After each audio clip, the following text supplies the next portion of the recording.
G'day guys, Lemon Eating Cow here, and today I am back with my hands-on impressions of the Secret of Mana remake for the PS4.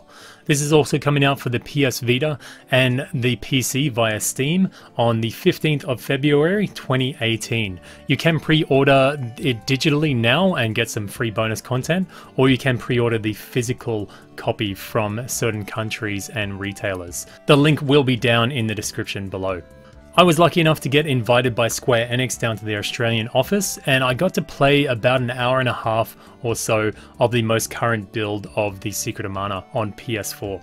And I gotta say, I really enjoyed it. The second that I picked up that controller, it really did feel like I was playing Secret of Mana. Despite the fact that we have got upgraded graphics and voiceovers and new music, and a few things have been tweaked here and there, it does feel a lot like a Secret of Mana game. And I think despite all the negativity that is surrounding the graphics and various things with the promotion of this game, it does feel like Secret of Mana, and I feel like the devs have put a lot of work into making it a real faithful recreation of the original game. So I know the graphics is a big point of contention for a lot of people, but I honestly think that they couldn't have approached the graphics from pretty much any other perspective. If they had gone with a really cutting edge modern engine, I don't think it would have been Secret of Mana anymore. I think this graphic style is pretty good because it won't show its age too early. Generally, this type of over-stylized cartoon type of graphics will tend to look good for a lot longer, whereas if you use modern graphics that are kind of cutting edge for their time, you often find within 5 or 10 years they may look very outdated. The original previews that are floating around for Secret of Mana Remake at the moment were with the original build of the demo, but I've played a later one and they have gone through and added almost like an extra layer, an extra shading layer to all of the visuals. So the visuals are looking a lot better than they did in the original. So as far as the sound and the voice goes, I know this is another big point for people, but there is voice acting in this game, which for the most part, it's okay. It's nothing standout or spectacular, but by the same token, it's certainly not grating or completely unlistenable. Yeah, we're not supposed to be here. Everyone in the village knows about the ghost. You really believe that old fib? The grown-ups just say there's a ghost to scare us away. The fact that there is no lip syncing with the voiceovers, honestly, the most jarring part of this is probably the first scene when you're on the log and the kid with the overbite or the big buck teeth is talking. He is probably the most jarring point because he has that open mouth and the voiceover is saying things, but his mouth isn't moving. I don't know, it's a terrible way to start off, honestly. This is troubling. Why is that? Legend says the sword can only be retrieved by a knight when the world is in peril. But as I played the game, I really stopped noticing it being a thing. I just kind of looked at the characters. I don't feel that you really need to read their lips when they're saying their lines.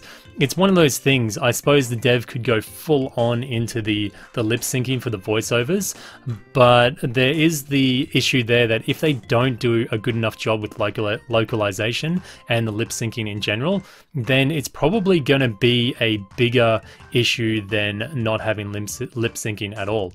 Like if a character says a one-word sentence and his lips move on for about 8 or 9 words, then that's going to be a huge issue and it makes it funny and ridiculous. So I kind of respect the fact that they forewent that and just put no lip syncing in this. And honestly, it's really not an issue as you get into the game, I feel. The voices themselves feel a little bit maybe Sunday morning cartoonish, but definitely not terrible. And if you really do have an issue with them, you can always change them to the Japanese voiceovers, which we have an option to do in the menu.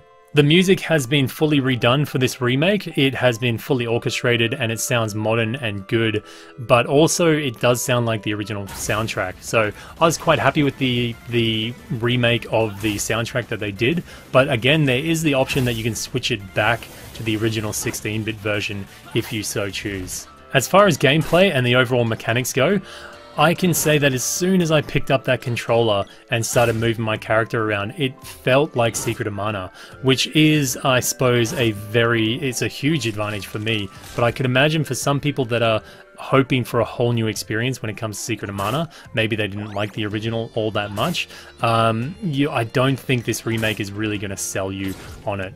Although there has been some minor, well, kind of minor, but actually pretty big deal in the term of tweaks and different mechanic change, it still remains a Secret of Mana game, and it very much feels like the original. So for that, I am very happy. So combat does work the same way. You have the little gauge that builds up to 100%. You can hold down your button to overcharge that and do overcharge moves. One thing that has changed about your combat is the fact that the hitboxes are quite different.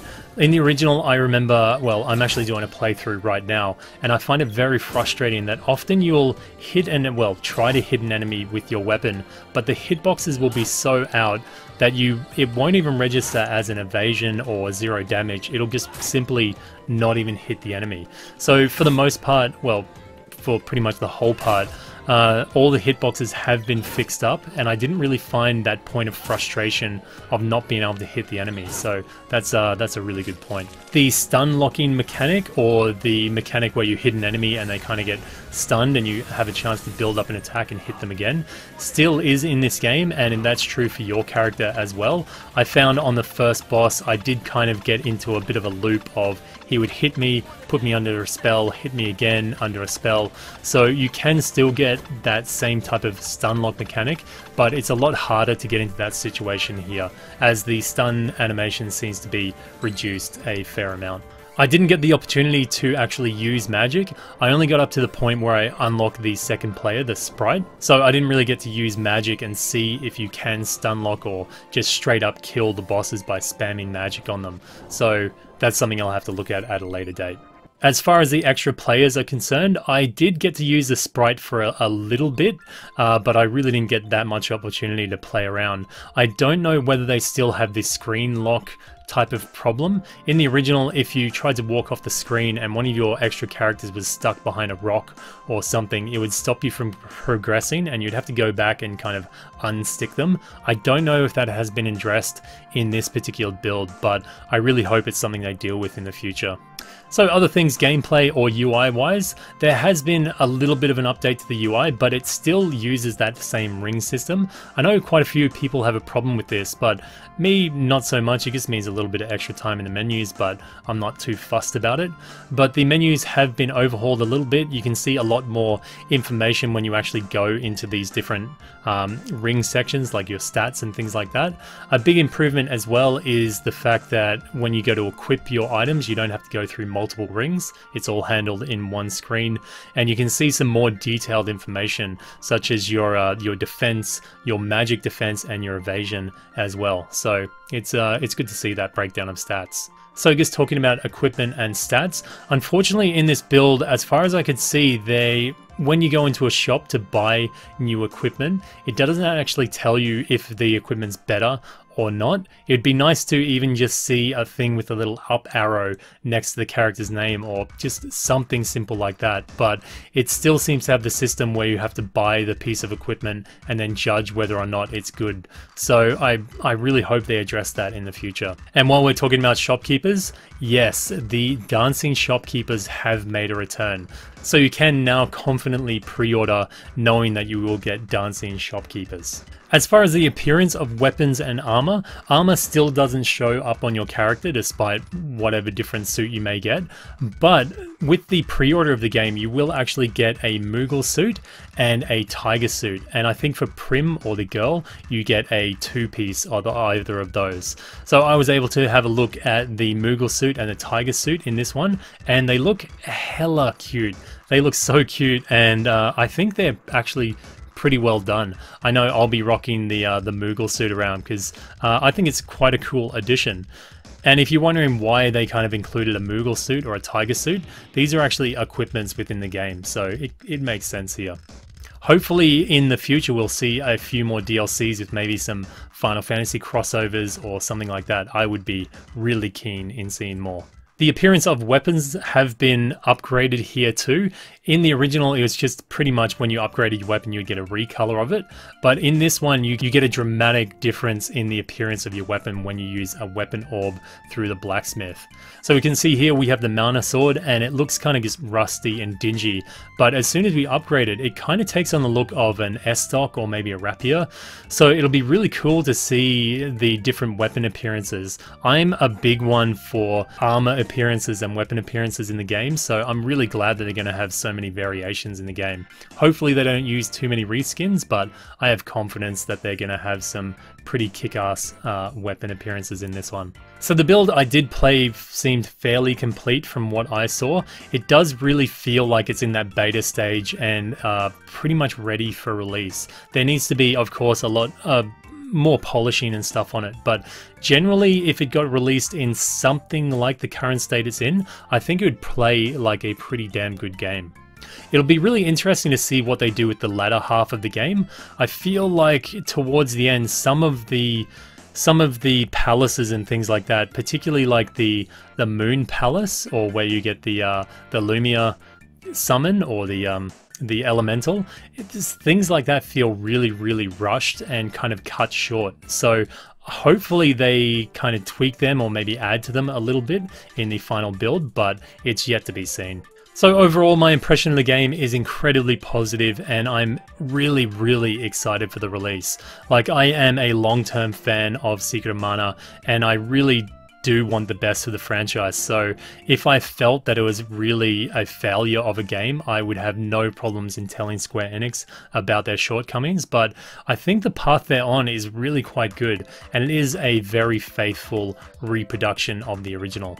There is the possibility that I will be going down to Square Enix again for another round of this demo, or possibly a more updated one, but I'm unsure of that. If it does happen, I'd like to hear from you guys for some questions or maybe some comments that I could pass on to Square Enix, and then hopefully in an update video I could kind of address those questions or comments. Again, if you would like to pre-order the game, then you can do so right now, either physical or digital, and it will be available from the 15th of February 2018. So I hope you have enjoyed this video. If you have, please leave a thumbs up. If you got any comments or suggestions, or like I said, any questions for Square Enix in the future, then please leave them in the comment section below. And if you haven't subscribed already, then please do so. This has been Lemon Eating Cow. Moo.